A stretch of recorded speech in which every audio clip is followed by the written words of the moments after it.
This is a very special episode of the Cancer Project podcast. I have my two partners, Chris Brown and Tom Welch here, and we're going to talk about the experience that we had buying the Oklahoma Proton Center out of bankruptcy in 2019.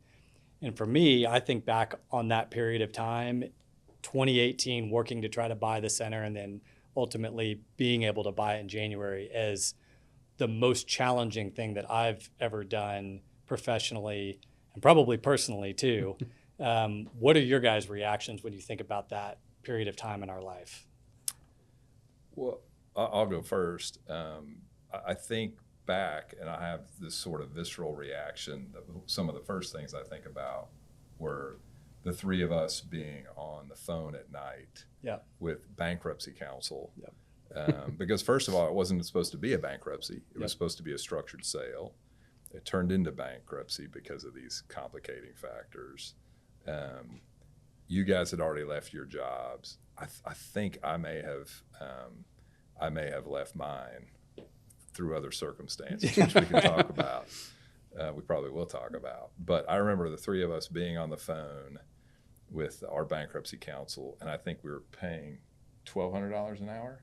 Was it $1,200? $1,300? It was over $1,000 an hour. And so and then sometimes they'd have two attorneys on. Well, yeah, there were two like, attorneys on this call. Yeah. And so none of us had jobs. It wasn't supposed to be bankruptcy. Now it's a bankruptcy, and we're paying $1,200 or $1,300 an hour to these bankruptcy counsel. We had never gone through a bankruptcy before, and so all the jargon is new, everything is new, the stress levels were so high. And I repeatedly throughout the process, and I think we've all talked about it, repeatedly we would get to a point and it was like, what are we doing? These are signs that we shouldn't go forward. But at the same time, and I'll turn it over to Chris here, at the same time, we'd already burned the boats. There was really no way back. You had to keep marching forward, which has taught me a lot of lessons personally that you kind of have to do that when the odds are against you, because man, it felt like the odds kept stacking against us. But we had to keep moving forward because we didn't really have a lot of choice to go backwards. So those are some of my reactions. It felt like that poker hand where you put a lot of money in initially because you think you have a good hand, and then the pot just keeps getting bigger and bigger and bigger. And you just feel like, well, I've got to stay in at this point. Exactly. I just have to keep pushing more and more chips in. And there were probably, 10, 12, I bet 10, 12 stop signs that we got. Yes. I when I wrote them down as hurdles that we had to get over.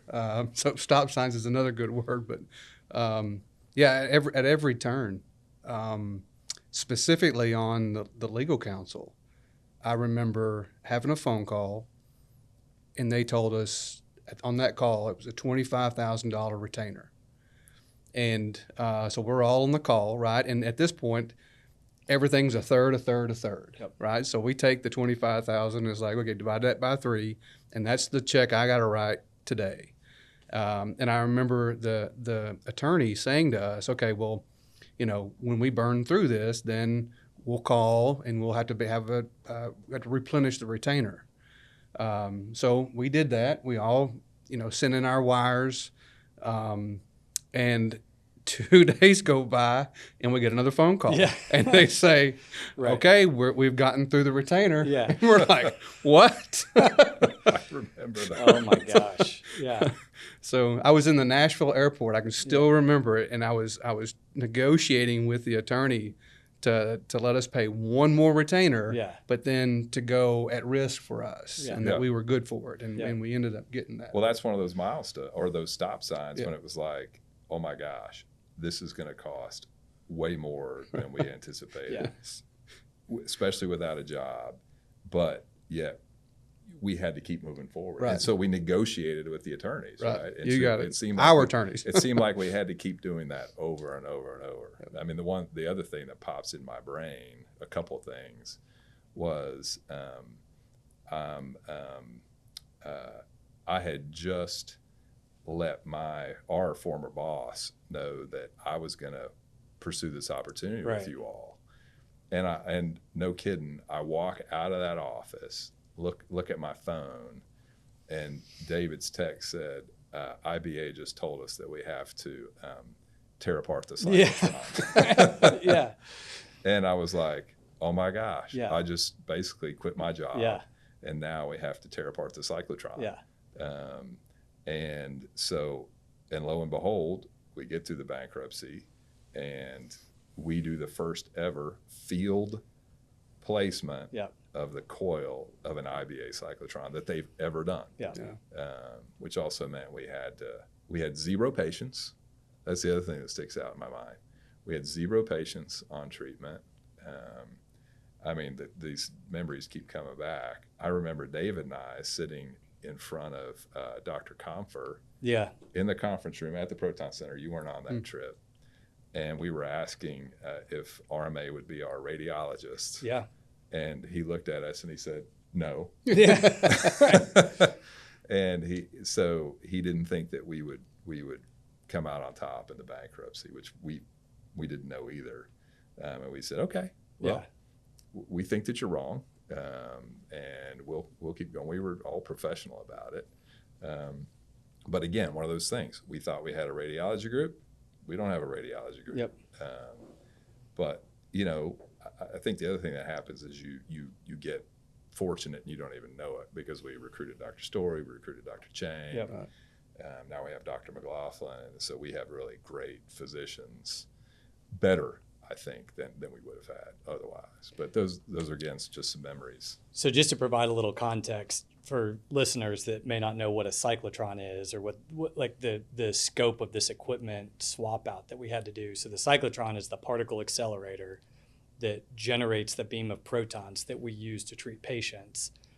It's a 200-ton device. It's inside of a concrete bunker with 16-foot thick concrete walls. It's not supposed to move. And it's not supposed to come out at any point until you're done with it and ready to dispose of it. And so, as you mentioned, there was a defect within the cyclotron that required basically the entire inside of the cyclotron to get taken out.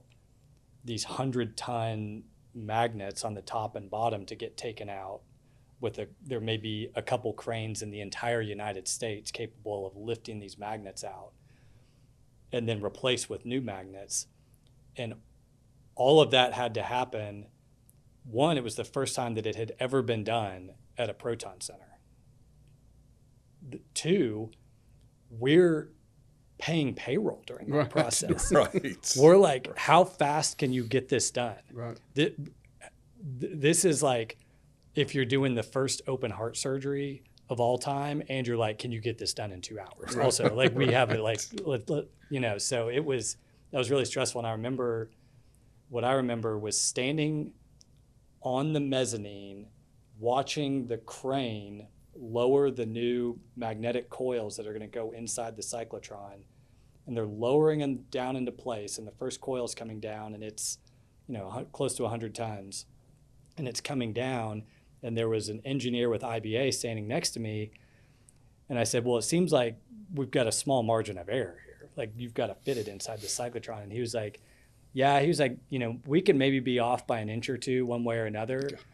But any more than that, and we damage the coil, and we have to start the entire process over. Not start the lowering of the coil over, start the process of making the coil over.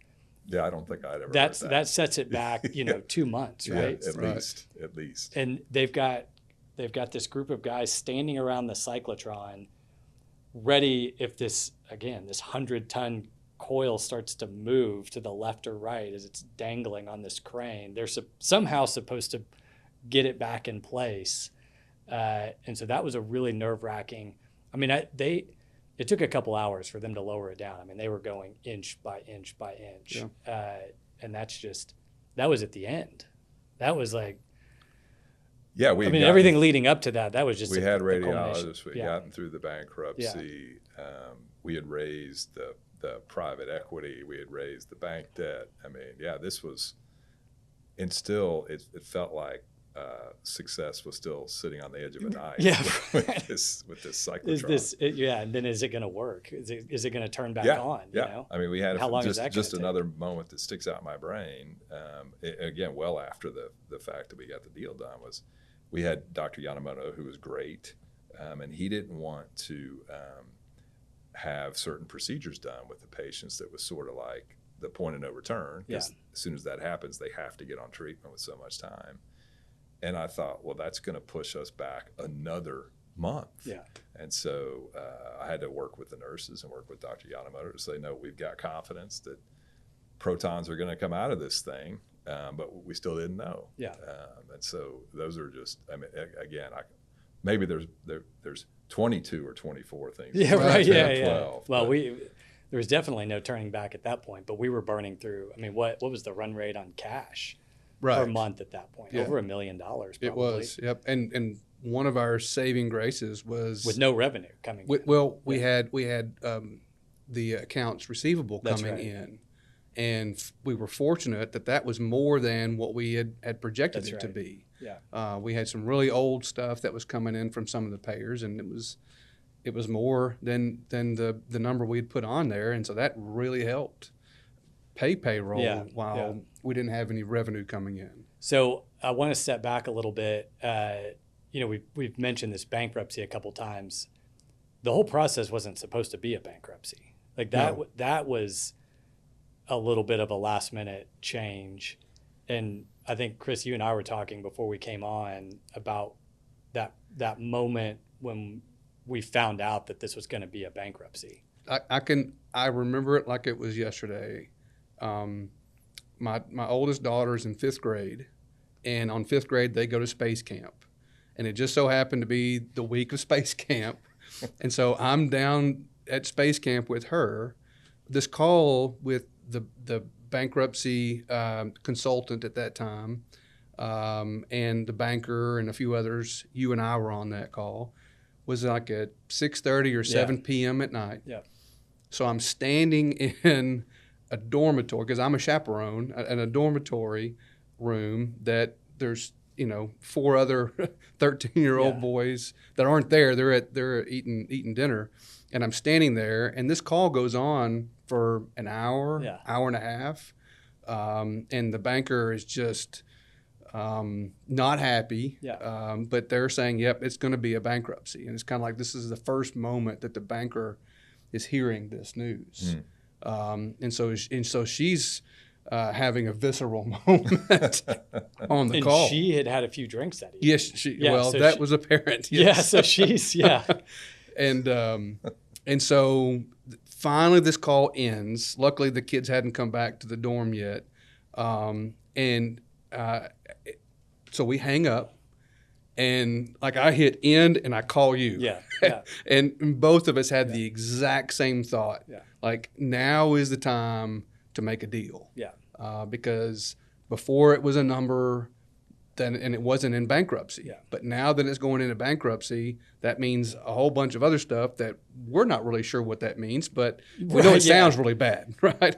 We're learning terms on that call that we had never heard of, including what was the loan? Dip lending. Dip lending. Debtor in possession lending. Right. Yeah. Oh my gosh. Yeah. So they were on that call, and so at the time there was a group of consultants that had been managing the center for multiple years. Right. And they're running the sales process. And the center ultimately, which I think we'll get into more detail, but the center had to file for bankruptcy because they weren't servicing their debt. So you have the banker, or the lender that's on the call. She's pissed off. She's been drinking. She thinks that a sale is about to go through. And then these consultants are like, we're not going to get the sale through in time. There's multiple bidders. We've got to take it into bankruptcy. And then you have another consultant for the banker that's on the call. And I felt like we were getting ganged up on a little bit. Yes. Because you and I mean, we were the sheep being led to slaughter because we didn't know anything about the process, about bankruptcy. And then we're like 45 minutes into the call, and they're like, oh, by the way, we need to borrow some money from you guys. Right. Well, another term that we did not know was stalking horse. Right. So, right. and they start calling us the stalking horse on the call. Mm-hmm. So we're like, well, what does that mean? That sounds good. Yeah, Maybe that's good. Maybe that's bad. Right, sounds good. Yeah. But yeah, and then one of the consultants says, we need $1 million. Yeah. Of a dip loan. Yeah. Debtor in possession. We loan. can barely pay our $25,000 retainer with our attorneys. And then they were like, by the way, or I guess that came after that. But yeah, right. Because, so maybe explain what the debtor in possession, that's what DIP is. Yeah. What's that money for? Well, and so that's a good question. Yeah. So the issue that we had is that we had valued the center as an ongoing business, meaning that there's doctors working at the facility, patients, there's staff working at the facility, there's patients coming into the facility. When we buy the center, there's going to be patients under treatment, so you have that transition. You have revenue coming in, and this would have been right before we found out about the IBA deal, because we found out about that after the bankruptcy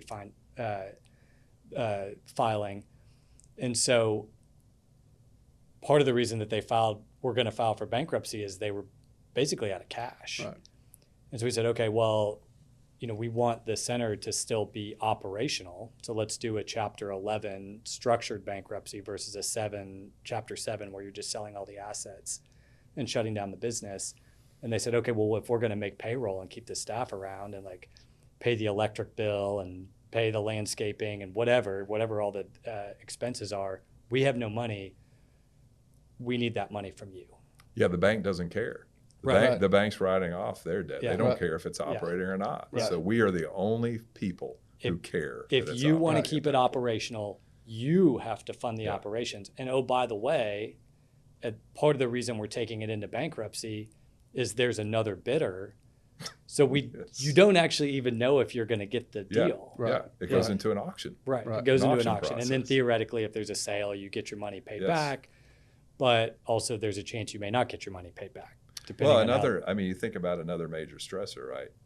To even get there, we had to talk to banks, which I think Chris should talk about. We had roller coaster there. Yep. So we had to talk with banks. Yep. We had to talk with private equity. Yep. Because we had to raise about $30 million.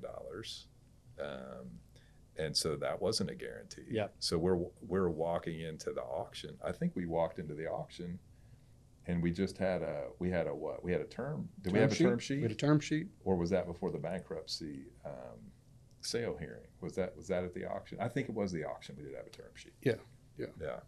Well, so what we're getting kind of going around is one of the biggest stop signs that I can recall.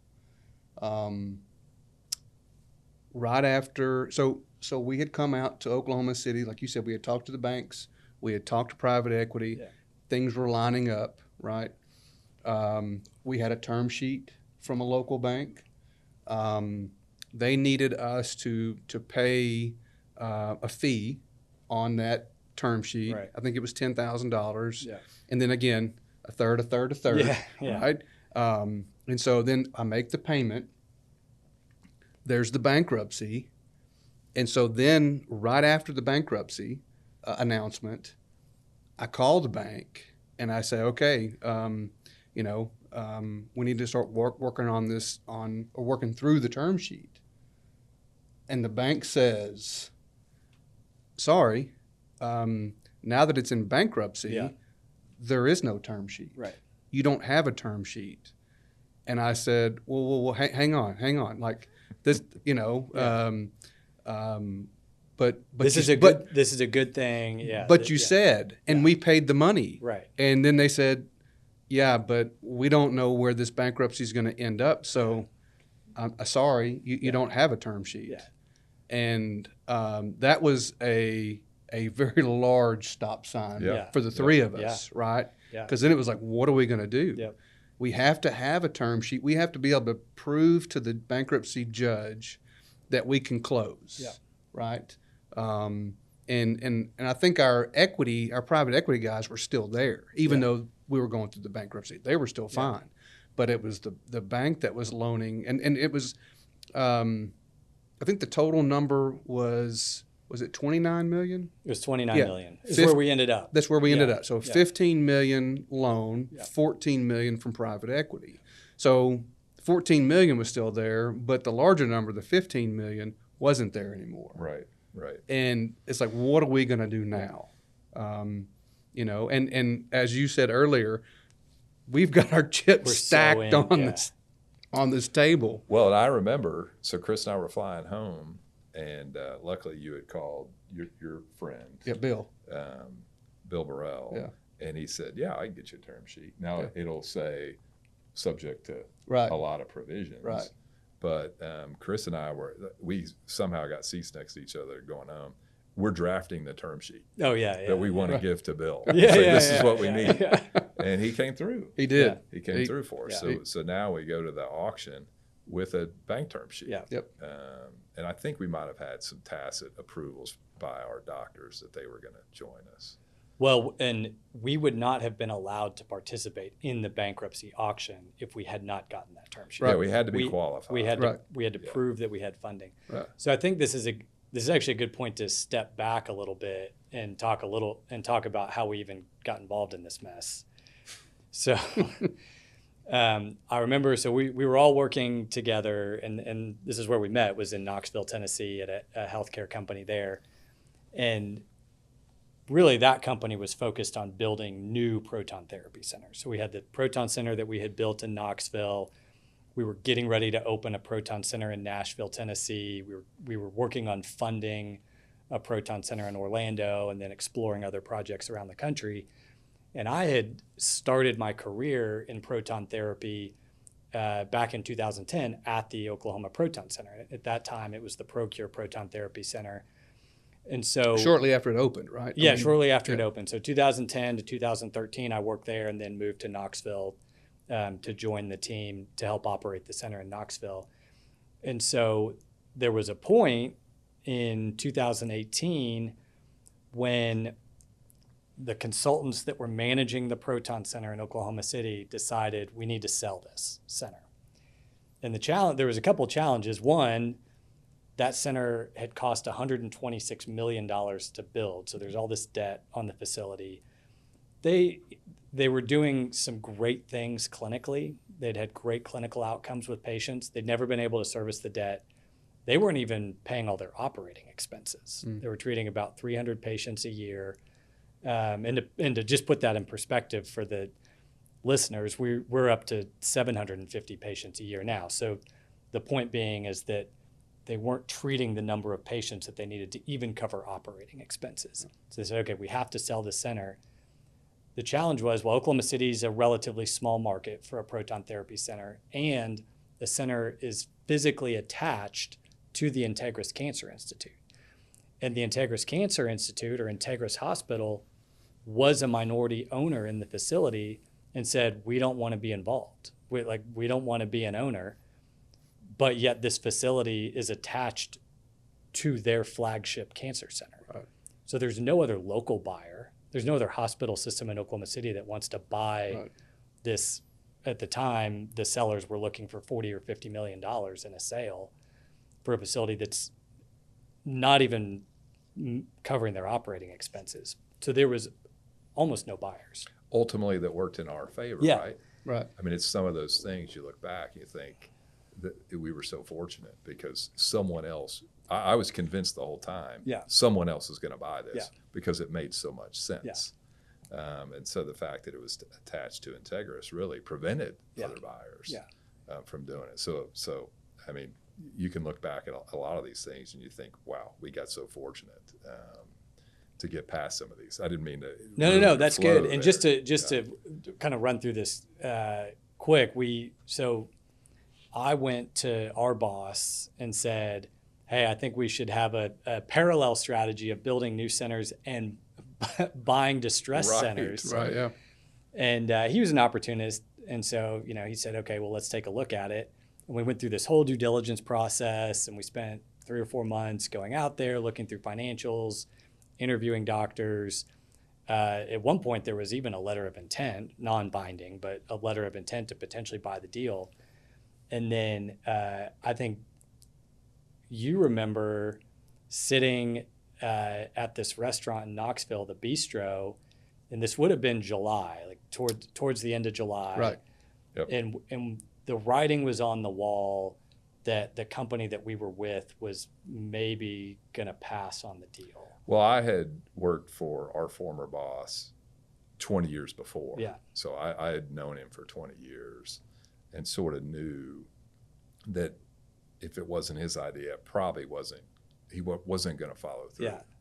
So I remember the three of us going to have a drink and saying to you guys, he's going to back out. Yeah. And if he does, we should do it, and I'll do it with you. Because I was not on the deal team. I was running the Proton Center in Yeah, you were Knoxville. president Yeah, of the Yeah. Proton Center. You in guys Knoxville. were Yeah. you guys were on the deal team doing the due diligence, but I thought. So some of these things you got to go back to even before we knew each other, right? I think about how we've gotten here. Yeah. So I'd left a big company, major medical company, went to work for a startup to raise venture capital. I was by myself really, and I learned a lot of lessons. And one of the things, and I've told Chris this several times, the one thing I learned is I would never do anything alone again because it's so hard.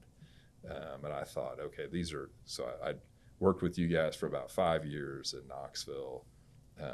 Chris was the CFO for 10 years. David was the first head of operations at the Proton Center. And I thought, man, these guys are good. And I thought, if anybody can do it, we can do it.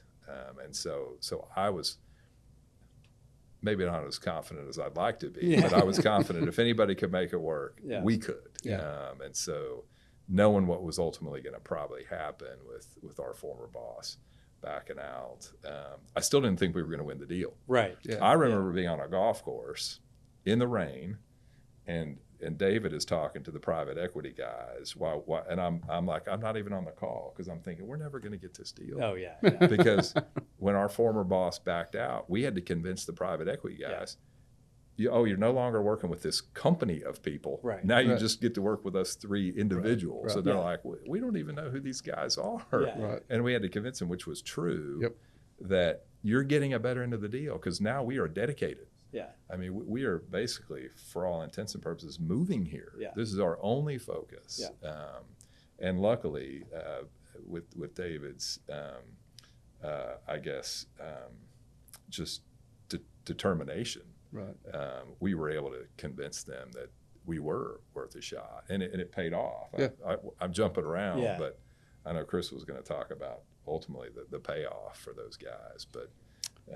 Yeah. I remember being in a room with those guys. I think it was one of the trips you and I came out. This was before we had left Yes. our company. Yeah. To do Yes. the deal on ourselves. Yeah. Yes. Yeah. And these guys are oil and gas guys, you know, and I'm sitting there and we're working through a pro forma and we're talking about takeouts, and you know, I'm sitting there saying, well, you know, this could be the takeout, that could be the takeout.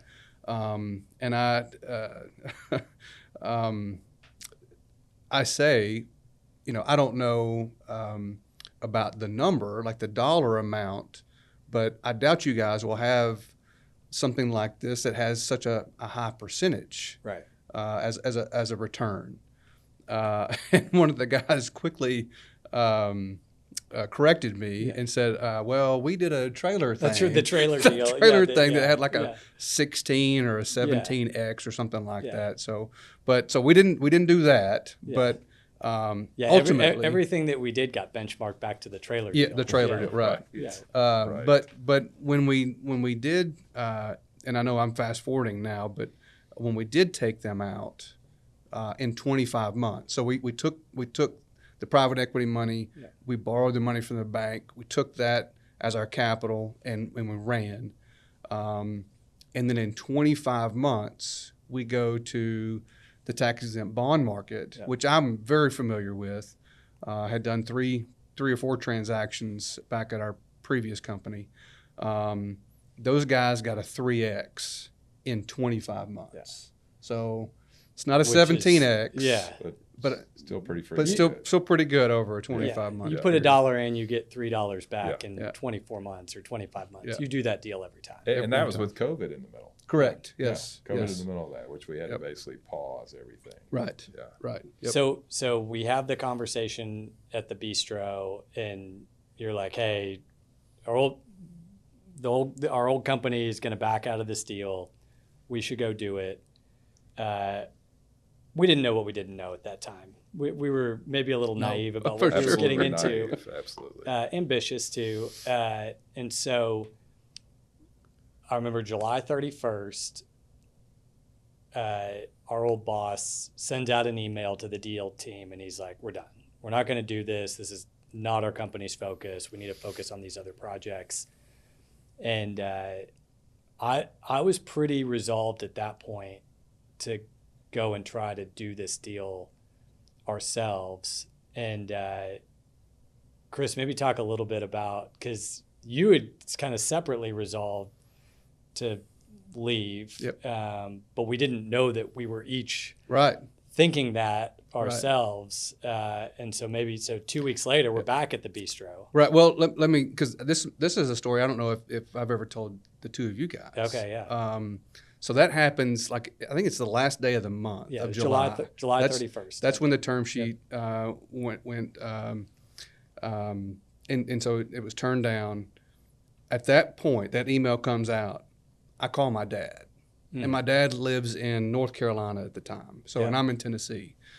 And I say to him, "Hey, I need to come see you. Yeah. I've got something to talk to you about." And so he says, "Sure, come on out." And I go out there. I drive 2 hours, and I sit down with him, and I tell him where I'm at professionally, what issues I have with what's happening, that there's this opportunity. But really, at that point, it's just an opportunity. The Oklahoma Proton is just an opportunity, right? And so he asked me some questions. He's like, "What do you really enjoy doing?" And so we go through this, and really, he looks at me and he says, "What are you waiting on?" Oh, wow. And I'm like, "Well, don't ask me that," right. because that That's your now, thing. well, that Exactly, that makes me like move, Yeah. right? That makes me like, okay, well, and so I said, "Well, probably what I need to do is go see an attorney." And he said, "You need to schedule that on your way home." Yeah. And so I did. I called an attorney. I had a friend at church that was an HR attorney. So I called him on my way home, scheduled that appointment, went and met with him, walked him through everything. And I said, 0 to 10. And he said, "Chris, this is probably a 1. Like, you should." From a risk From a standpoint. risk, from a risk standpoint. And so when I heard that, then I made an appointment on a Wednesday. Yep. Wait. No, it was on. I'm sorry. It was on a Monday. Okay. It was on the Monday after that I got back. I had met with the attorney. That Monday, I walked in and I resigned. But it was because I needed that from my dad, right? Yeah. I needed him to push me. Yeah. And that's exactly what he did. Yeah. And so I look back, and I mean that's I was there already mentally, but really he was the one who pushed me over and said, "What are you waiting on?" What did you say when you resigned? Or what was the explanation, or what were you going to go do? So I told him, I told our former boss that I wanted to work on deals. Yeah. That was really what got me excited. You know, at there we did several deals, right? I mean, it was the only way we moved on was to do another deal. And I really enjoyed that. I really enjoyed putting them together and helping see them through. And so I just said, "Look, that's what I'm going to go focus on." So, and he was like, "Great." So that's on a Monday. That's on a Monday. I'm on a trip in Kansas City. Yep. And I'll never forget this. We were at the Embassy Suites in Kansas City. It's where he and his partner really loved to stay. And it was a Wednesday, and we were heading to the airport, and we were having breakfast at the Embassy Suites. And I was like, if there's ever going to be, and I'd kind of already made up my mind that this is what I want to do.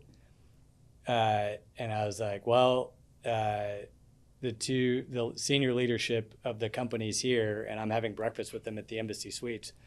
What better opportunity to resign from my job? And so I said, well, I just wanted to let you guys know that I'm done. I'm leaving. And same deal. They were like, well, what are you going to go do? What job did you take? Yeah. I mean, Okay, that's the natural question. What job did you take? And I said, well, I didn't take a job. I'm going to go see what's out there.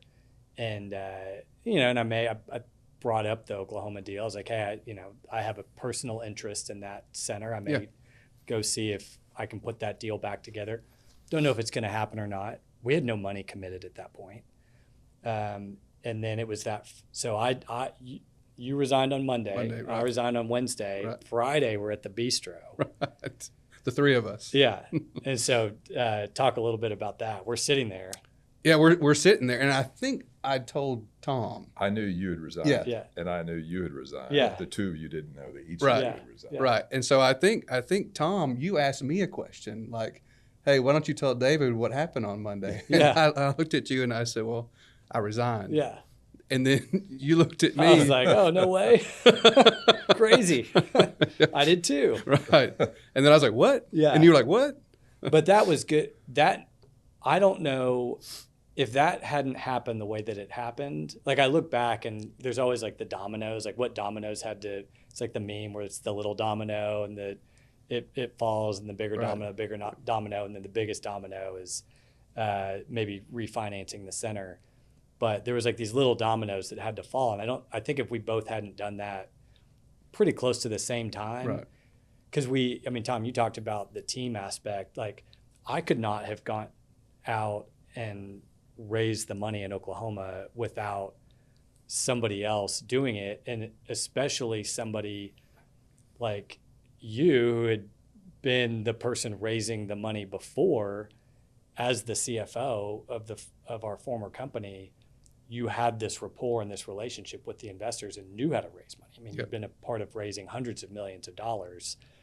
I could tell the narrative about what we were going to do with the center because of what we had done with the Knoxville Center, but I couldn't have handled the nuances of the capital raise, and certainly not with the banks. Well, so, the local bank here in Oklahoma City had come to Knoxville, right, to talk to us. Yeah. There were two bankers that came out. And so... and in talking with them, I knew they didn't know what we did at the Proton Center or what that was or anything, right? So I had this great idea. I had this really good relationship with Bill, and Bill had provided funding on Proton Centers. Yeah. So I called Bill, and I said, hey, Bill, we're going to Oklahoma. And so I brought Bill. We went to the local bank's office, and we're sitting in his office going through, okay, here's deal point A, here's deal point B and C and D, to try to get him to transfer as bankers, bankers talking to bankers. Yeah. And that really worked. I mean, it was, because where Bill was, this was not an opportunity for him, right? But I mean, that's at least 2 or 3 times that this guy has saved what us. I didn't know that. What a great thing. Yeah. So he came out and showed him, hey, this is what you need to look for. This is important. That's important. That type of thing. So. Yeah, that's awesome. So right after that, you and I are like, hey, there's 2 things that have to happen. We've got to raise money, and we have to convince the consultants running the center who are running the sales process that we're a credible buyer. Right, yeah. And I remember calling one of them and letting them know what had happened. Our old company, they knew that our old company had backed out. And I said, well, I want to buy the center. And there was a little bit of a chuckle on the other end of the line. Like, okay, yeah, that's funny. Like, I mean, do you have any leads on some real buyers? Yeah. And I said, no, I'm actually serious. Like, I'm going to go try to raise the money, and we're going to try to buy this center. And he was like, okay, I mean, I guess, like, just let me know if you make any headway. So we're working on that process. but then you and I are having to travel out to Oklahoma. And I remember the quality of the hotel that we stayed in deteriorated quickly when we were writing the check out of our own pockets with no jobs. Right. Yeah. I mean, it went from like, okay, well, we'll stay in a Marriott to saving $10 a night. Oh, yeah. I mean, I remember we switched. I think it was, it might have been you and I. We stayed at a hotel because it was $10 a night cheaper. Right. And there's, clay all over the carpet. Right. Yeah. It was all under the construction. guys. What drug deals have been done in that room. Right. Stay there. And I thought, Chris, I think we can spend the extra $10. Yeah. Well, we drew the line at sharing a room.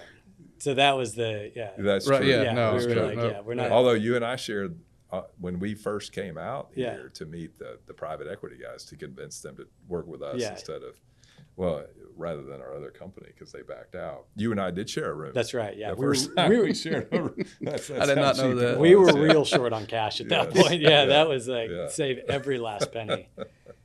So, Chris, you wrote down some other things that you remembered. You've mentioned these stop signs or highlights of the deal. One of the big things was ultimately the loan that we got from the local bank required a guarantee. Yep. And I remember we had dinner with one of the private equity guys. We went to a pizza joint. I couldn't tell you the name. Hideaway Pizza. Hideaway Pizza. Okay. Yeah. Yep. And we had talked at this dinner about this loan guarantee.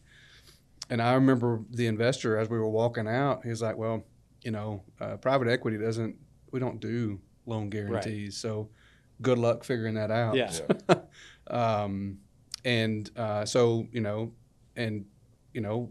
We talked about it. We over and over again, multiple conversations like, look, I don't want to guarantee $5 million apiece. $5 million apiece. Yeah.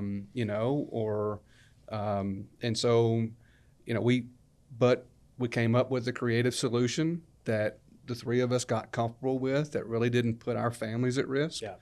And the bank went for it. Yeah. But I mean, that was another one of those very large stop signs that we had to get past. I felt like with the private equity guys, and by the way, they were great as far as investing in us when we were forming a new company, investing in a center that was an extremely distressed asset. We wouldn't be sitting here today if it weren't for those guys. But there were points along the way where they drew some lines, and I always felt like those lines got drawn when we were out having a good time. It was like, man, dinner was great. Loved the Boz pizza from Hideaway. Yeah. Oh, by the way, we're only going to give you a year and a half long contract. Yeah, exactly. Management contract. We're like, so we've guaranteed this debt. Yeah. We've created the company, won the bankruptcy, and now we only have a year and a half long management contract. I forgot about that. Oh yeah. Yeah. Because it wasn't just.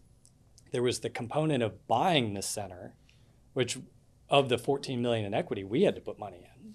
I mean, we were $1 million in, close to $1 million in ourselves as part of that equity. So we're investors, but then our jobs, like our ability to get a paycheck, was based on us managing the center, and the private equity guys were like, "Yeah, we'll give you a short leash on that." Yep. Yeah, and there was a condition. I remember there was a condition they put in. They could buy us out of our shares if something happened. I can't remember what that was. Correct. So we had a carried interest, right? Because they got a certain percent, and then once they got so much, then that percentage dropped and our increased. Right. And then again, it did it one more time, and they wanted our shares, the ability to grab our shares if we were no longer the managers. That's what it was. Yeah. And even if we were disabled or something. Right. So I remember the three of us sitting in the conference room thinking, this is a deal breaker. This is a deal breaker. Yeah. Yep. And we figured out a way around it. Yep. We got them to pay a premium, or disability and life premium. We had our families would be taken care of. That's right. Yeah, no, oh my gosh, I remember that. Yeah. So that was a they were tough like, night. well, yeah, but if you're disabled, then we're just going to buy your shares. Yeah, well, and I'm like, and take money out of my kids' food out of my Right. kids' mouth. Yeah. Which they would have. You're of no value So- to us if you're so- disabled Right. at that point. Yeah. So what we came up with was we just bought insurance contracts Yeah. on our lives and on our disability. And if one of us passed away or became disabled, then those contracts would compensate us and our families. Yeah. And then they would take our shares. Well, and I remember we had set up shop in your living room. Yeah, Like right. that was our office at that point because we had no office. Yep. So we Your were, backyard, my basement. yeah. Right. We kind of rotated Crazy. at the home office. That was before home offices were cool. Right. It was Yeah. pre-COVID. Pre-COVID, yeah. That was when they were more annoying than anything. So what were some of the other things that you had written down there, Chris? You know, one of more of a pet peeve of mine is the bank's attorney would not give us a number, would not give us a dollar amount that they were going to charge us. Yeah. And so we had a meeting. The three of us were there. The bank was there. The bank's attorney was there. And I made the comment, well, if you don't give us a parameter or a fee, then it's like giving you a blank check. Yeah. And the attorney stood there and said, "Yep." Yeah. Yeah. And then that ended up being what, like an $80,000? Yeah, it was 75 or 80. Yeah, Yeah. something for like them to that. draw up loan documents. Right. Right. And to listen to the bankruptcy hearings. Yeah. So I do. So that brings up a good point with the bankruptcy Yeah. hearings. Let's talk a little bit about that because that was a wild time. So it was a wild time. Yeah. So I think we're going to talk about this. We're in Delaware. The Yeah. three of us are in Delaware. It's the day of, is it the auction or is the where we're going to the courtroom? The sale hearing is what Sales you're hearing, thinking yeah. about. So we're going to the sales hearing. And that was that December 20th? Because there was a December 20th, a I think December that was 27th. the first week of January. Because it was just after New Year's. Oh, Didn't this we is- have to go to the sales hearing Okay. first week of January? Man, Or was it the last week of December? I think it's the last week of Because December we traveled both weeks. we did. Yeah. And because I remember the judge like Oh, saying, yeah. "Hey, we've got to go." Like, I mean, the holiday is coming up. Yeah. We've got to. Well, and our bid was expiring. yes. So Yep. that was Yep. so we're in this courtroom. Yeah. Our bid is expiring. Or something was expiring. Was it our bid that was expiring? Man, that sounds right. I think our bid was expiring. So we're thinking this has to conclude tonight. Yep. Or this whole auction Yeah. starts all over. right. Yeah. Right. I remember thinking that. So before we get to the courtroom, the three of us were meeting with our attorneys in our attorneys' offices. Yep. The ones that make the $1,200 And by the way, an this is hour. the dead of winter in Delaware. Yes. Over Christmas. Right. Yeah. Over right. Christmas. Over Yeah. Christmas, right. And so we're about to walk out of the office, and some FedEx guy shows up Yeah. with a signed affidavit Yeah. from our former boss. Yeah. And as we're leaving, and we're like Objecting to the sale. objecting Yeah. to the sale, right. And so we read it real fast, and we're like, whatever, And Yeah. so, but we're walking over to the courthouse with this, and it's like, because I think I said to the two of you, that he's going to be there. Yeah. Like Yeah. he's going to be in the courtroom. Yeah. Um, Well, and the reason for that is that he didn't take the three of us leaving very well. no, right, Yeah, right, no, yeah. he- No, yeah. it was. His Well, perspective. I mean, he fired me. Well, really didn't take. Yeah, Tom, how did your conversation go? He didn't when take you- it so well when Yeah. he fired me. When you said Yeah. you were going to go work on this deal. Yeah. Yeah. I remember he told me after I resigned, he said, well, when you fail, you can come back and work for me. So yeah, he definitely, he was not rooting for us No. to get this deal done. But when we sat down, one of the greatest things that I remember out of that, because that was a great day. That was a fantastic day. It was extremely stressful. Extremely stressful. Extremely long. And very long, Yeah. and very hot in that courtroom. Yeah. Yeah. Right. But we start this hearing, and then This attorney gets up and says, "Hey, I got a signed affidavit," and the judge says, "Well, is he here?" Yeah. Like today in the courtroom, and the attorney says, "No, he couldn't make it." Yeah. And she says, "Well, they're here. I'm here. Yeah. You're here." Yep. Tosses it. Yeah. Never reads it. Yeah. Tosses it out. Yeah. Says that's inadmissible. Yeah. That was a great starting point to Yeah. that. Well, and that, I mean, you mentioned this earlier, our old boss objected to the sale, meaning that there was potentially this intent for him to come in and say, these guys shouldn't buy the deal. And part of what made the bankruptcy so complicated for us, and really part of the reason that the center even went into bankruptcy, is there was another potential buyer. Right, yeah. And so our old boss, who knew that other buyer, had decided to join forces with him to try to block us from getting the deal. Right. I've never seen so many attorneys in one court Right. What was it? in my life. Yeah. And so I didn't know you could have, so many people Yeah. could object to the, I mean, we're good guys. Yeah. I thought, what are all these people objecting for? I mean, there were banks objecting. Yeah. There was local hospital systems Yeah. objecting. Payers. Payers were objecting. Payers Payers were objecting, and I'm thinking, and even the judge finally said, "This is a simple sales hearing." Right. So she had obviously seen a lot of deals and could not believe the number of people that were objecting to this Yeah. deal for some unknown reason. And I the guess, number of people that showed up yeah, to court. yeah. I guess because there was another bidder. I think that probably had a lot to do with it. And of course, there was. Unfortunately, a lot of people lost a lot of money on the first deal. Right. And that was part of it too. But David, I can still remember sitting right next to Tom in that hot courtroom, Yeah. watching you on the stand, taking those questions from the other side. Yeah. You know, whether it was about the doctors or about you Yeah. or about us and I mean, Tom and I just like looked at each other. He was killing it. You were killing it. Killing it. And the quote of all quotes, that after the judge, she has to list all those objections and then basically overrule every objection. And she said, by the way, I found the witness incredibly credible. Yeah. That's it. I wrote it down. And I we wrote were it down. like, Incredibly credible. This is, okay, we got Yep. it. I was Yeah. like, we got it. We're going to win. Yeah, that was because there were all these objections. They said, well, somebody from your group has to come up and be cross-examined Yeah. Yes. Yeah. publicly here. Right. And I remember one of the questions. It was the attorney for the local hospital system. They were trying to poke holes in our pro forma, essentially saying these guys don't know what they're doing. They're claiming that they can turn this center around. Ultimately, it's the bankruptcy judge's responsibility to find a buyer or award the deal to a buyer that's going to ensure that the center is long-term viable. So are the staff going to get retained? Patients going to get treated?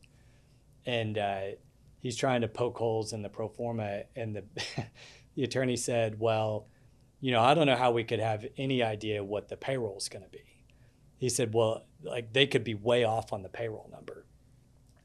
And I said, well, I don't know how we could be way off on the payroll number because all of the employees are there and we know what they're making. And he's like, yeah, but how are you going to know what they're going to make? And I said, well, I think they would just make what they are making. It was part of the purchase agreement. It was part of the We had to purchase agree to it, agreement. We're just retaining the employees. And he said, yeah, but what if they all want raises? And I said, well, I guess we'll have that conversation with them. And we knew, so the hearing was public. And so we knew that a lot of the employees were on the phone and listening. Yeah, and listening. And so I leaned into the microphone and I said, well, it looks like the attorney for the local hospital system has just given everybody raises. But it was just, yeah, there were just things like that where they were trying to do everything that they possibly could. And this was attorneys for the hospital system, for the other buyer, and for one of the insurance companies, to discredit us as a group. Who are these guys? What have they done? And so part of the challenge for us was really just proving to this group of people in the courtroom and proving to the bankruptcy judge, and then ultimately proving to our partners, the equity partners and the banks and the doctors that we were recruiting to move from out of state to come work in Oklahoma, that we did have a plan and we did know what we were credibility doing. is so big, right? Yeah. I mean, and you had touched probably 5 different proton centers. Chris had raised close to $500 million between Knoxville, Orlando, and Nashville. I was running the Proton Center in Knoxville. We were treating 80 patients a day in a smaller market than Oklahoma City. And so, but everybody has a reason to doubt, right? Yeah. Private equity, the bankers, the judge, the other attorneys, the other buyer planting seeds of doubt. And so we had to overcome so much skepticism, legitimately so. Now, some of it was crazy, but it's a lot of money. It's a big deal. You're taking over this operation. You have 0 patients. You have 0 doctors. We have 0 brand. Yeah. I mean, that we haven't even touched on the operational challenges of going from 0 patients to 80 patients a day that we're treating today. Well, and think about that center. I mean, I remember this when we were doing the due diligence and we were looking at the financials of the Procure Proton Center in 2016, 2017, and 2018. They lost over a combined $10 million in operating income. That's not even trying to service debt. Right. We're bleeding every last penny that we have in savings just trying to treat patients. And so a big part of our challenge was we are passionate about this business. We're passionate about the people that work here. We're passionate about the patients that are walking into this facility, but we want it to be long-term viable. Right. We don't want to go through this again. And what do we have to do operationally? And maybe there's going to be some hard decisions, but ultimately the goal for the 3 of us was always, let's have this stay open indefinitely for years to come. That was certainly the goal. I mean, I remember one of the first questions I asked David when he was like, okay, we can do this. And I said, did they take good care of patients? Yeah. Because that's critical, right? Yeah. Because if can't fix that. If or the Proton brand was damaged in Oklahoma, it was a non-starter for me. Yeah. And the staff has always done a great job of taking care of patients. And then it was the goal of really getting it on the best footing for a really long time. And since then, I think we've done that so we've talked about the private equity guys, and Chris should probably talk about the ultimate exit for those guys and the vehicle that we use. But we've got 30-year debt now. Right. Yeah. 32-year. I remember our break even on the initial capital, I think it was 40 patients a day. Right. It was right around there. Right. Maybe 45 or something. Something like that, yeah. So we kept thinking, okay, we get 40 patients a day because we were going without pay. Yeah. Right. Because we only had so much cash and we were using it to pay the staff. And we knew if we got to 40 patients a day, we could maybe get a paycheck, which thank goodness we did. But then 2 years later, we raised $72 million. Right. The takeout was a tax-exempt bond offering through the ODFA, the Oklahoma Development Finance Authority. We issued 72 million bonds. The Oklahoma Proton Foundation purchased the Oklahoma Proton Center and issued those bonds in order to pay off the bank and pay out the private equity guys. Well, and we knew that we had to do that. I mean, Yes. the private equity and really even the bank debt that we had initially, that was always short term. Right. Yeah, I mean, that was, we want to get in, you guys turn this around, and then we want out. Right. So we knew we had to have a long-term funding plan for the facility. And this provides 32 years of capital. And so I think we addressed the capital, we addressed the revenue, and we addressed the expenses. I mean, we had tackled all 3 of those things in order to make this thing work. And it was not easy. We're still doing it today. So I want to, and before we do this, I would hate it if I missed this opportunity to give a little bit of a shout out here to the Dogfish Head Craft Brewery from Delaware. And I remember after we were awarded the deal, so that was kind of the big culminating. The day of the auction. The day of the auction. It's it's the moment of truth. The judge comes out and she can either say one bidder gets the deal, the other bidder gets the deal, or nobody gets the deal. That was actually a possible outcome. And she walked out of of her chambers and came back out and awarded us the deal. And then we said, well, you know, how do you celebrate in Delaware? What are we going to go in the dead of winter? What do you go do? And fortunately, our attorney and we got to see what, you know, close to $1,000 an hour buys you as a vacation home in Delaware. Fishing shack. A fishing shack. Or fishing lodge. The fishing lodge. He let us borrow his fishing lodge. Didn't charge us for the night, I think. Well, because we told him. Yeah. So you're going to give us a key to your fishing lodge tonight. Yeah. Yeah. Because we just paid you $1,300 an hour. Yeah, exactly. Yeah. And so he let us go drive down the coast to go to the fishing lodge. And so we were staying there, and then the Dogfish Head Brewery was just down the road.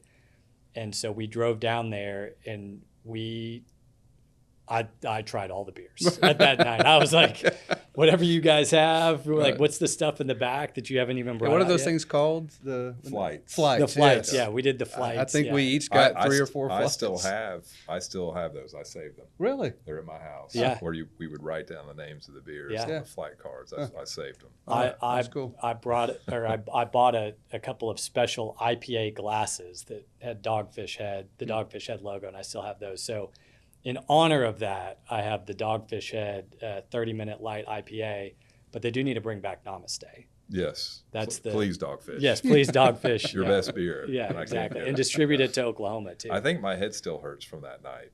Yeah, that was a rough morning the next morning. Yeah, and it was. Yeah. It's funny looking back because it was like, you know, you had this high of winning the bankruptcy, but then it also kind of hits you. Like we were driving to the airport, and I was like, oh my goodness, like now we actually have to operate this thing. Yes. Well, we have to close first. We have to close. We have to close first. Yep. We have to get everybody's money. We have to get the bank's money, and we got to get all the attorneys in line, and we have to close the deal.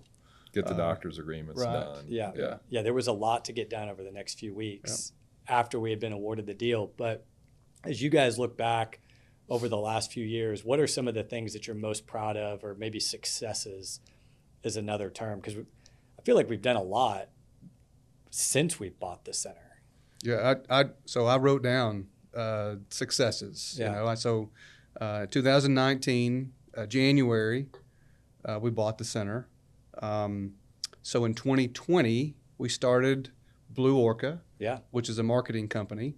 We weren't satisfied with what we were getting out of our marketing company here, and so you had the great idea to start our own marketing company. And it's been the marketing company for the Oklahoma Proton Center since 2020 for 5 years. So that was 2020. That was also COVID. Yes. The year of COVID was 2020, which did impact our business significantly. 2021 we did the bond transaction. Yep. So that was big. Let's see here. 2022, we started the development of the premier Breast Health Institute. Yep.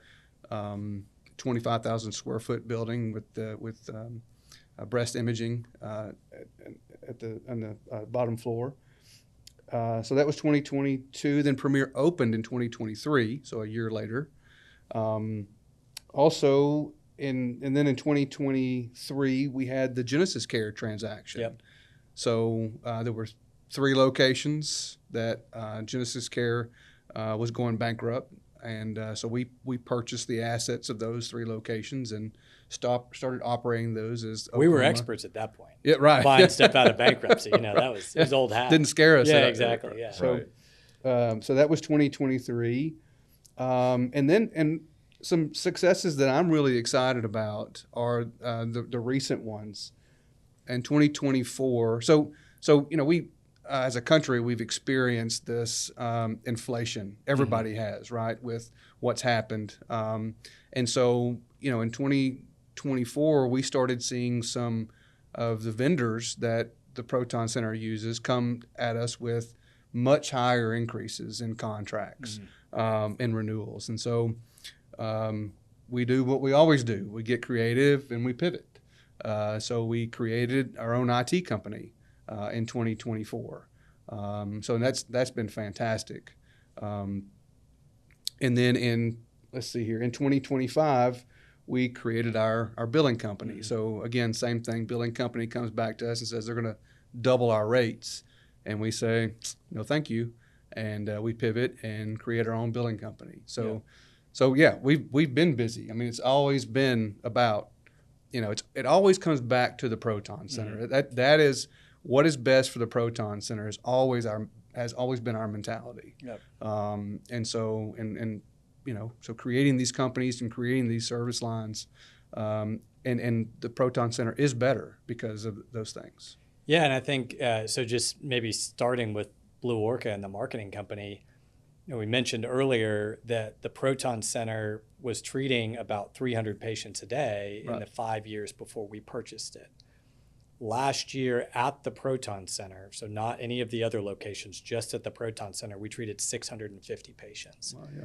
And I think a lot of that has to do with Blue Orca and the creative that we've put together.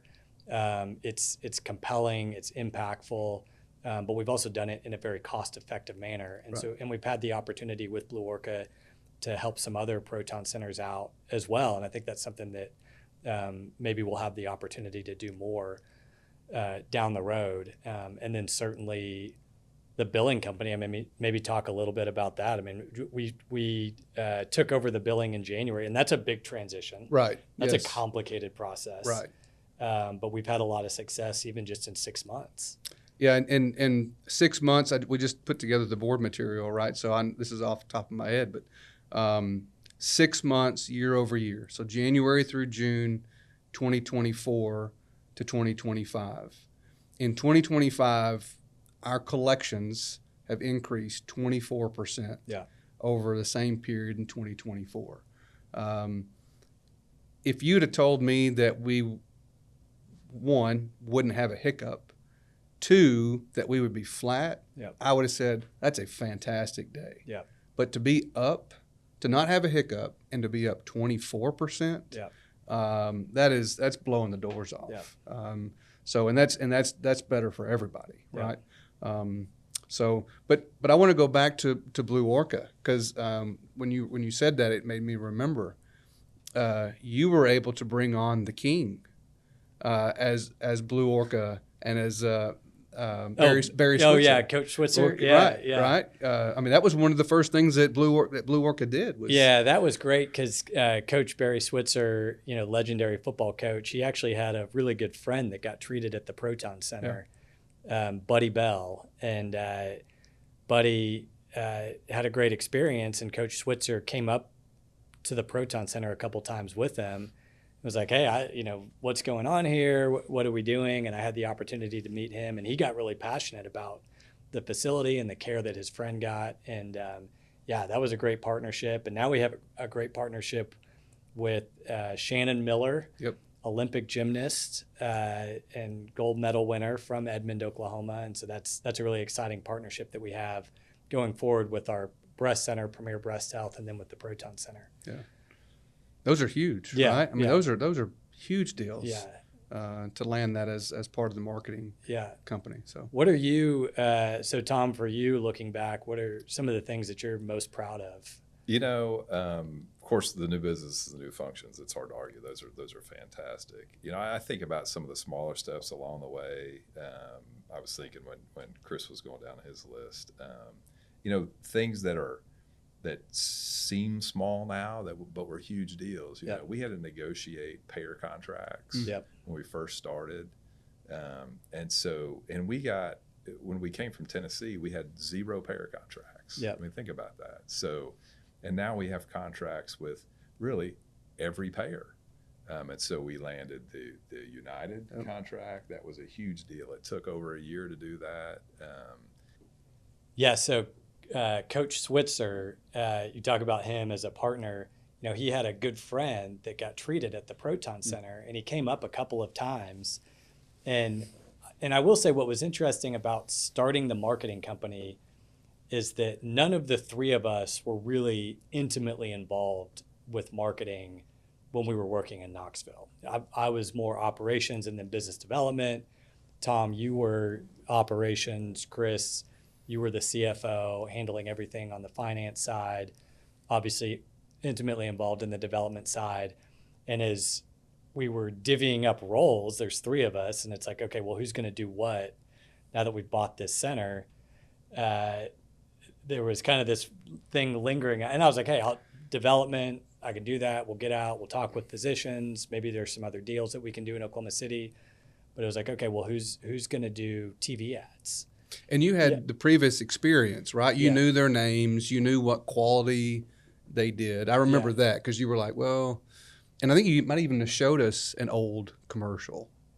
Well, we retained this group. Maybe we shouldn't say their name. Yeah. But, and I remember the marketing agency yes. that had been working. Because we for thought, the well, that's Proton what you Center. do. You hire a marketing agency. Exactly. And so that's what we did. Yeah. And so, and I remember sitting in probably the third meeting, and after we get these invoices, and the invoices are all the people and no content. And I said, David, this isn't us, man. Yeah. We're a bootstrap kind of group. Well, and it was, I mean, there was line items for respond to email, schedule meeting. Yeah. And it was a lot of money. Meeting. And there's like 8 people. And I mean, it was like, is this what's about to happen? And we're writing all the content. I remember sitting in our rental house, and I was like, okay, David, tonight we would go work out. And I said, okay, you write 4 taglines, I'll write 4 taglines. Yeah. So it's homework, right? Because what else were we going to do sitting in Oklahoma? So it was great working with Coach Switzer, and he's been an amazing advocate for the center. And now we have this opportunity to work with Shannon Miller, Olympic gymnast, gold medalist, native of Oklahoma City. And I think that's going to be a great partnership going forward. And so that's really helped establish the brand and put the Oklahoma Proton Center on the map. You talk about that rental house, though. That was an experience because we went from, you know, we're living in Knoxville, living with our families in our houses. We've been doing that for years. We've got kids. That's just kind of your normal day to day. And then suddenly we buy this center in Oklahoma City, and we're like, okay, well, we have to come out here just about every week at that point to run this facility.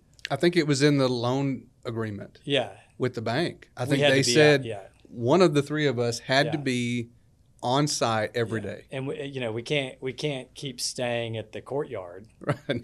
So let's go find a house. I think you guys tasked me with picking a good part of town just because I used to live in Oklahoma City.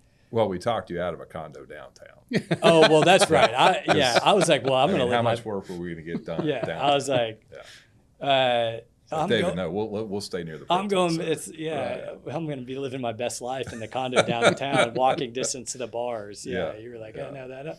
I don't think that's what. We're here to work. Got it. Right. Yeah. Okay. So then we looked for houses that were somewhat near the Proton Center, and we pulled the trigger on a house. And then it was like, okay, well, we have to furnish the house.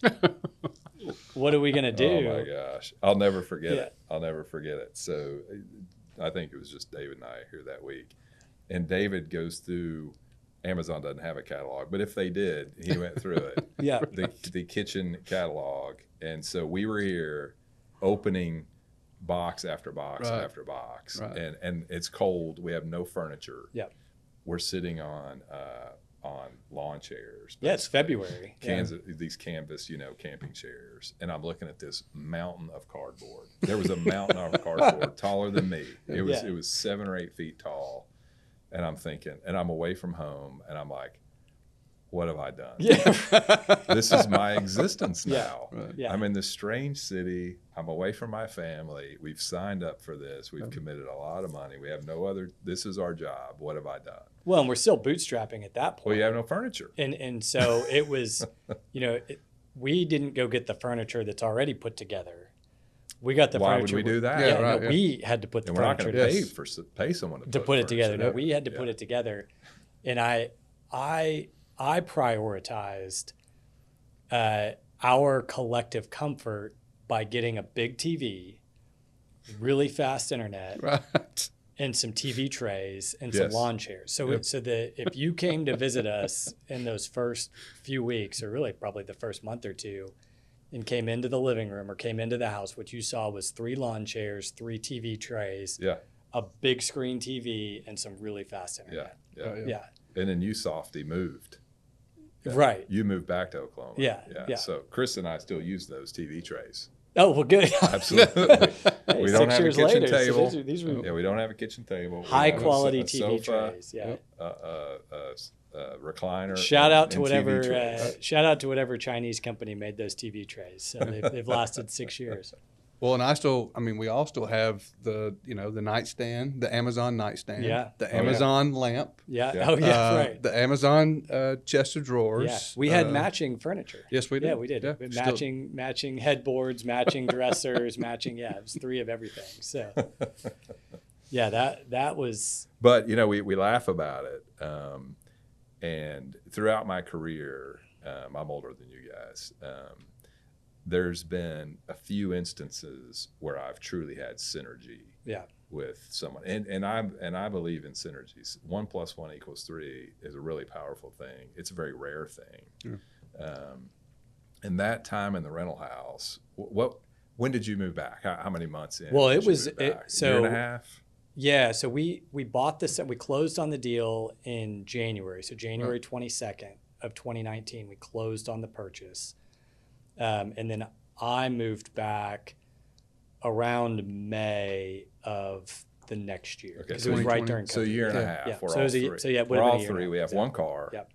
We have One car, We right. share a house. We have one Yeah. car. Yeah. And it will be probably the most high performing time of my career. I think. Yeah. And that's one because we did everything together. We ate together. We still cook breakfast together. Right. Chris and I do. Yep. Because we still live together when we're here. I cooked some great meals for you guys. David was the best cook. I mean- David, absolutely. For He's sure. the messiest, but he was the best cook. Yeah, right. Yeah. Well, I mean, I cooked. You guys cleaned, right? The quality of the food has definitely gone down. But the house is clean. Yeah. But that year and a half or so was, the stakes were so high. Yeah. The pressure was so intense. You had to perform. Yeah. But looking back, it's certainly one of the most proudest times I've had in my career. Well, and as you mentioned, you talked about working on the radio ads or the TV ads or the taglines for the center. And we really were it was creating a brand from scratch. Yeah. Like it was a new name, new website, new We met with everything. the TV station about billboards at lunch together. Yeah. It's like, okay, 7 words or less. And we're like, all right, we got to think of 7 words or less to go on these billboards. More than a cure, quality of life. Yeah. So we, what do you do in the evenings? We're here in Oklahoma and we just work. Right. And there was some desperation too, a little bit at that time because, we went from January until April, again, with no revenue patients, coming in, right. not treating patients. And then even after we reopened, it's not like the field of dreams. If you build it, they will come. There was Right. no guarantee that the patients were going to come back because it's a new brand. The center had shut down for multiple months. Right. New doctors. We have new doctors. The hospital partners pulled out of the deal. The doctors that had been there are long gone. Right. And so there was It was as desperate of a situation as you could describe. No patients, no doctors, no brand. no hospital partner. And I'll throw on top of that, another proton center had opened. Right. Yeah. The month we started, right? Yes. OU opened up. Yeah. A second proton center in your same town. Yeah. That's happened, I think there's 2 or 3 other US cities in the U.S. that have 2 proton centers. And here we are in Oklahoma City, one of the smallest markets in the country with protons, and we have competition. Yeah. Right. And it's OU. And the big name brand. Yeah. Yeah, those were wild times at the house and with the car and just coordinating. I mean, we had to coordinate who had the car, which I guess for the most part we were going to work and coming home, and there was a gym. We joined the 24-hour my fitness. God. Right. Yep. That was a terrible decision, but we could run to the gym. Yeah. Yeah, it was so close. We could, and I think going to that gym built up immunity that prepared us for COVID. COVID, right? Yeah. So that, you know. And somehow we stayed off the steroids. Yeah, Because everybody else in there was on steroids. Right. I would go in and admire myself in the mirror as much as the guys that were on steroids. Yeah, I had no reason to, but Well, also, there was not a whole lot of overlap between us. Yeah. Like, you know, I mean, we all, it was kind of like the Trivia Pursuit pie, right? Yeah. I mean, we all had our piece. Yeah. And we all contributed, and we were all rowing in the same direction. Yeah, it was fantastic because we just worked very well together. Yeah. And also, like, I wanted to perform for the two of y'all. Yeah. Like, I needed to give my best game Yeah. because I wanted, you know, us to be successful, and that meant all three of us being successful. Yeah. So, and I felt like y'all did the same. Y'all still, I mean, we still do, right? I mean, this Yeah, not absolutely. past tense. Absolutely, It's yeah. we give our Yeah. best. yeah. So I wanted to perform for you guys. Yeah. You know, I mean, it was we were in this together. It was a third, always was, and always will be. And I wanted to give my best, and I could see that y'all did too. So Yeah. Well, and I think, I mean, you mentioned that there's minimal overlap in what we do. I think, you know, there's one thing when you set out and there's a little bit of desperation, all hands on deck, we've got to do whatever it takes to be successful and get this center back where we're covering operating expenses. We've got to focus on generating returns for the investors those first couple years. We've got to deal with COVID. Our patient volumes dropped in half right. the first 6 months of COVID. And then you come out of that, but we still have maintained that synergy. And I think that respect for each other and that collaboration. Well, and trust. Yeah. I mean, you know, we've all worked at other places, and you know, the trust allows you to move so fast. Yeah. And so when there's a lack of trust, and respect feeds into that, right? Because if you respect somebody, you trust them. Yeah. And so there's I think so much mutual respect. It doesn't mean it's always been easy, right? We've not always agreed with one another, but I think we have so much respect, and that leads to so much trust. We can move so fast. Yeah. And once and we've had really tough times. And David used the word pivot. Man, we've pivoted so many times. And once we move, we go fast. Yeah. And then rely on each other's strengths. I think to really perform, and that's been certainly a blessing in my life. Yeah. I mean, it's really changed my life. I mean, this risk and opportunity has been a life-changing experience for me and my family. Okay. So flashing back, because I don't think that we talked about this, what was the moment you were in Charleston? There's a story about you being in Charleston. Was that with the equipment? And I called you, and you were with Gina. This was back in like October, November. Well, I remember being in Charleston. It was Thanksgiving. Thanksgiving, yeah. So a lot of this happened over the winter. It seemed like it was always raining. I remember wherever we went, it was raining. Cold and raining. I thought, yeah. man, if this isn't a sign to turn around. Yeah. But we were working on the purchase agreement. Yeah. And I was working, because I was still working Yeah. for our old company. So I was working at night and on the weekends Yeah. on this stuff. And we were at Thanksgiving. I was in Charleston.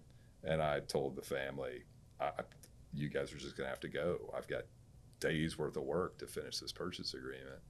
And it got to the point where I told my wife, I said, I've got to let my boss know that I'm doing this, because it's taking too much time. I've got to start spending time during the day. I started feeling guilty because you guys had already left. You're working the deal. I'm working on it at night. It's taken now too much time. And I said, I've got to tell my boss that I'm going to pursue this. Yeah. And she said, he's going to fire you. And Yeah. I said, I think you're right. Yeah. And I finally told him November 28th that, hey, I'm gonna go work with Chris and David on this. And we hadn't won the deal. Yeah. He didn't have to fire me. Yeah. And he fired me 2 days later. Yeah. And then you're walking out after you got fired. And that's when you texted me and said, we got to tear apart the cyclotron. Yeah, right. Yeah. And I thought, oh my gosh. And then Yeah. there was something else that happened. not to go backwards, but the bidder protections. Yes. So something else happened when I was at our old company, and I'm walking out thinking, okay, that didn't go so well. Oh, I just got fired. Yes. Yeah, I just got fired November 30th, and we have a call with our counsel because there was one of the steps in the bankruptcy was approving our purchase agreement, and we had asked for bidder protection and creating the stalking horse. And as a stalking horse, most of the time you get your money back if you don't win. That was the thing. We had bidder protections. If we didn't win, we got some of our money back. Yeah. Well, and there was consolation. Right. Yeah. There was if we got beat, I think there was a portion of the difference of the purchase price that came our way to essentially cover expenses. Yeah. For being the stalking horse. Right. Yeah. And we had a call and they said, "Oh, you didn't get the bidder protections." Yes. Right. And I was like, okay, so I just got fired. Right. Yeah. I have no job. Yeah.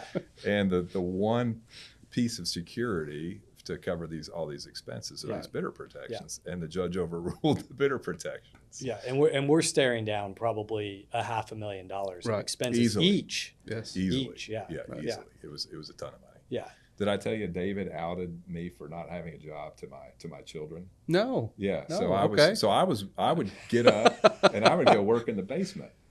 And they're going to school, right? And I don't know what day it was, but I hear David coming. He's loud. I hear him come upstairs and he's talking to Gina, and he sees my daughter Kenzie, and he goes, "How's it feel to have an unemployed dad?" And I'm like, I hear it, and I'm like, oh, I guess I better go explain some things. I was still working on messaging at that point. Yeah. The PR. You've gotten better at that. Yeah, exactly. Yeah, the taglines. I hadn't. I was like, figured that out. I didn't want to trouble my kids with Dad's unemployed deadbeat You dad may- downstairs in the basement. I just was going to let them know they may not be getting gifts for Christmas that year. It could have been a skinny year. Yeah, it could have been a skinny year. Yeah. So I ask that story because you look back on that day, getting fired, walking out. And I think it was that same week that I called you and was like, "Hey, by the way, we're trying to buy this Proton Center, and the entire center and its ability to function is based on having a working particle accelerator." And I'm sorry, Tom, we don't have a working particle accelerator at the facility. We should still try to buy it. I'm sure they can fix it. Of course. But yeah, let's just keep going. And then we don't have bidder protections. So now looking back, what are maybe one or two things that you're most proud of?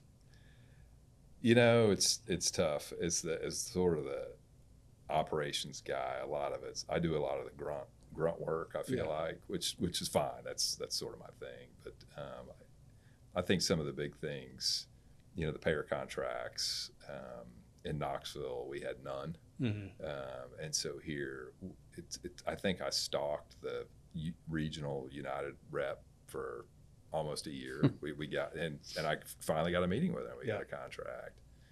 We met with Blue Cross Blue Shield when we first started.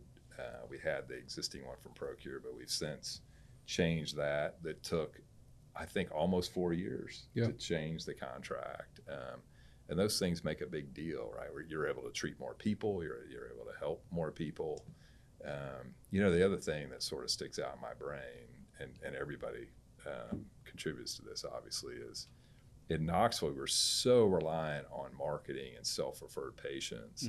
And I think here, Chris said we got a board meeting tomorrow. I was just looking at the board materials.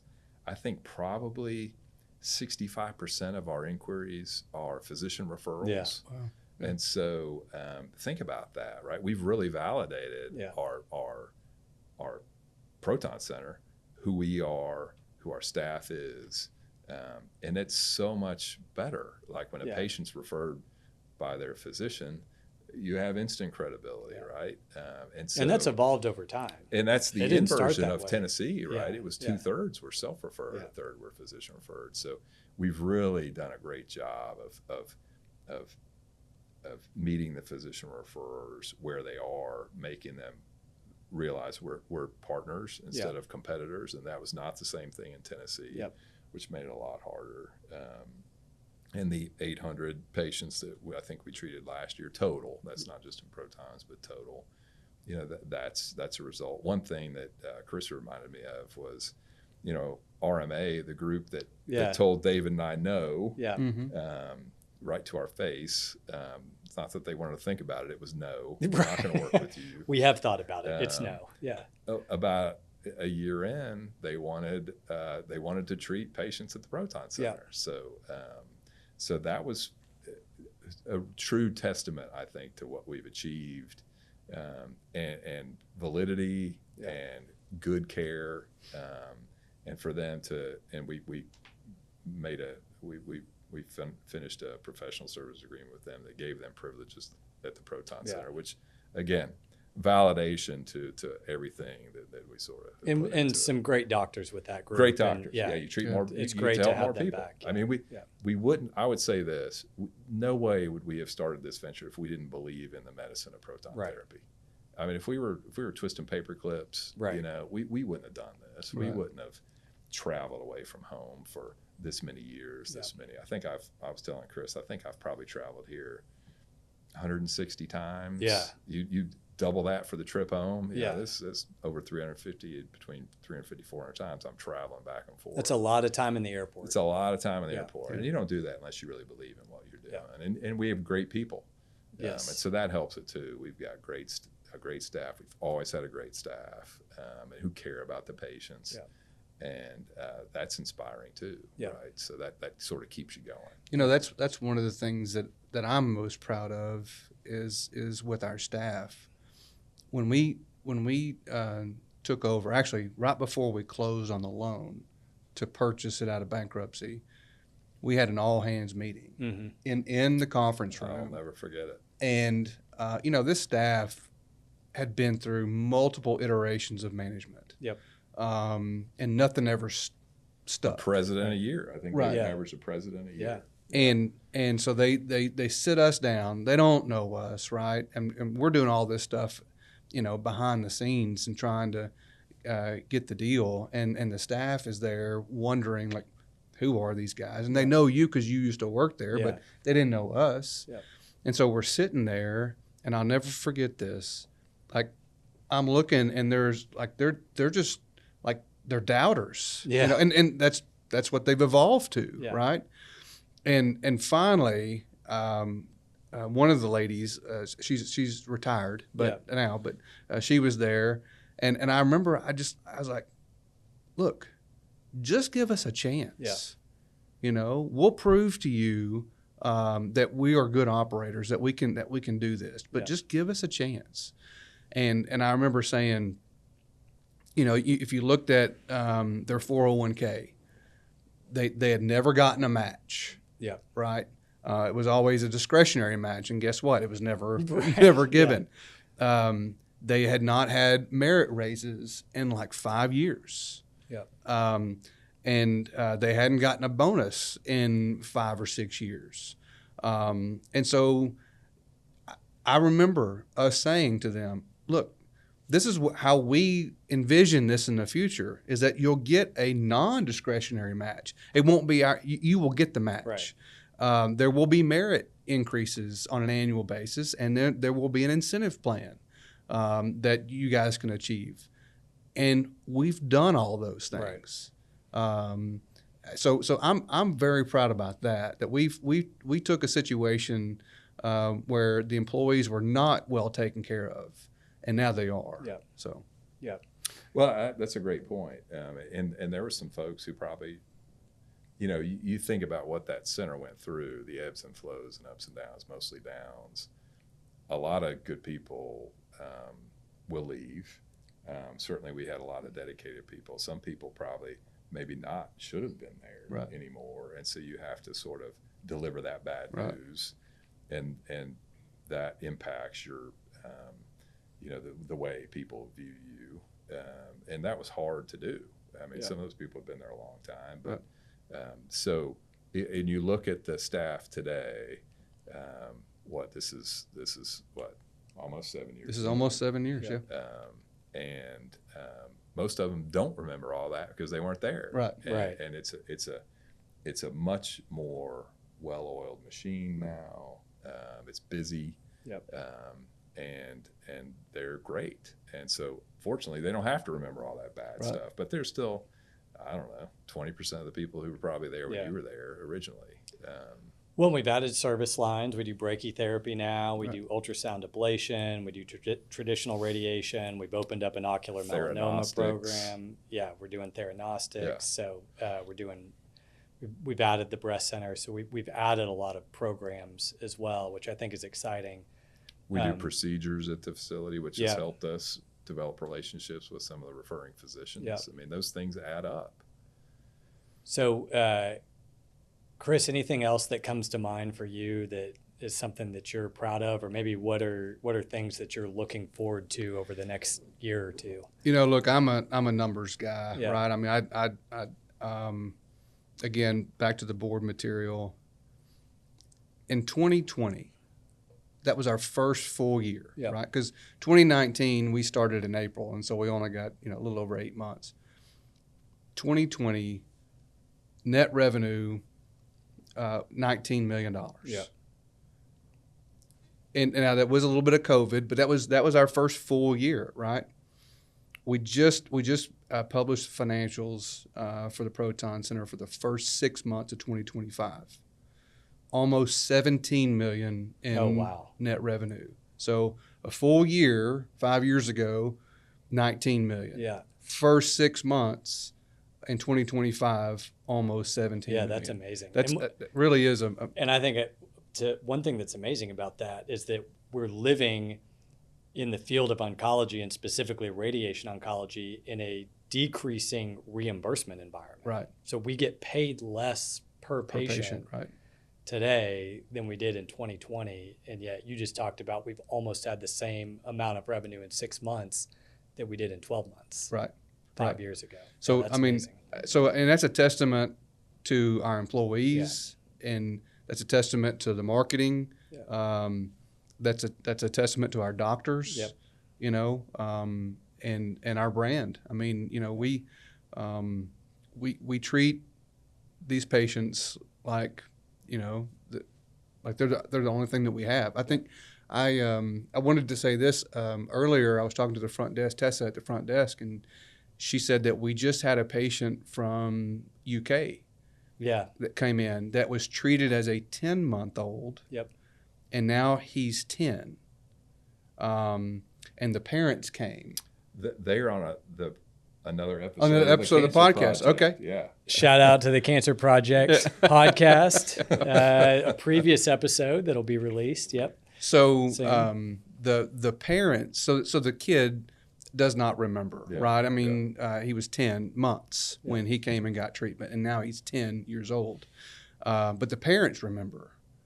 And the parents told Tessa, after they had done gone through and met everybody and all the new staff, Yeah. and she's like, the way that the patient is treated has not changed one bit. Yeah. Yeah. Fantastic. Like it's still the same culture for the patient. Yeah. So I thought, man, that's Yeah, fantastic. And that's ultimately the goal. That's why we do what we do. Right. That's why we're passionate about what we do. It's about the patient. Right. It's about people that are walking into our facility that are going through, for a lot of them, the hardest thing that they've ever gone through, certainly physically, emotionally, psychologically, and we're intersecting with them at that moment in time in their life. And we have this opportunity to provide a service to them. And we talk about the financials, and the financials are a benchmark. I mean, it's a measure of success. Right. But ultimately what that says is you've treated a lot of patients and you've created a model or a structure that's going to enable this center to continue to stay open and continue to provide great service for these patients for years to come. Right. And we've reinvested a lot of the money back into the facility, upgrading software, upgrading equipment, and we'll continue to do that going forward. So what, just thinking about what's next, what are you guys most excited about over the next few years from a personal or career standpoint? Well, I was thinking about before this, where we are.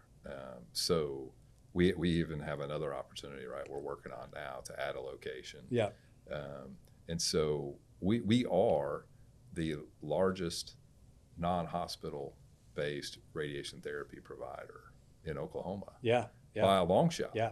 And one of the busiest proton centers in the country. There's 50 proton centers in the country. We're probably top 5 in terms of the number of patients that we treat. Our system manufacturer, IBA, is like, you guys are the busiest customer we have. Yeah. Which is crazy. That's crazy. For little old Oklahoma Proton Center. Oklahoma Proton Center with another proton center in the market, right? Yeah. By the way, when you fail, come back. Yeah, exactly. Yeah. So you think about that, and you think about the other locations we've added and the other service lines we've added. And I think knowing us, we will figure out how to, I don't want to use the word leverage, but grow it from there with sort of the nucleus that we have, which we've done already.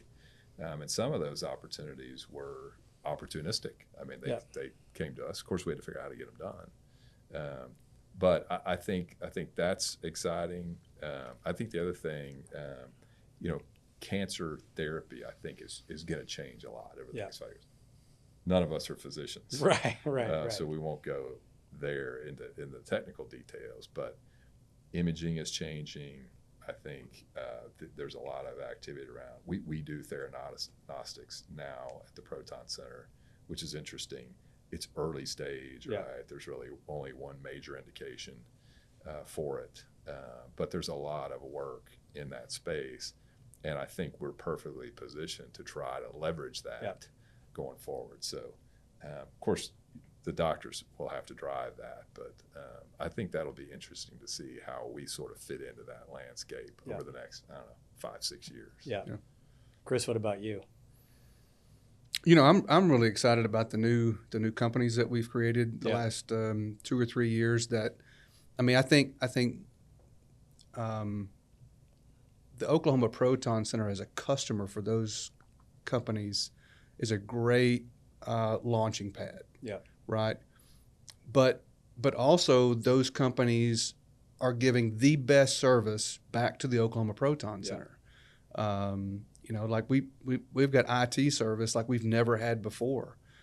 We've got billing like we've never had before. Yeah. So I think that's just great that we can take an opportunity like that, hire really good people that care and that are passionate about it, provide the best service to the Proton Center, but then also let them use the Proton Center as a launching point to really grow their business. Yep. I think that's been really, really smart for us to do that.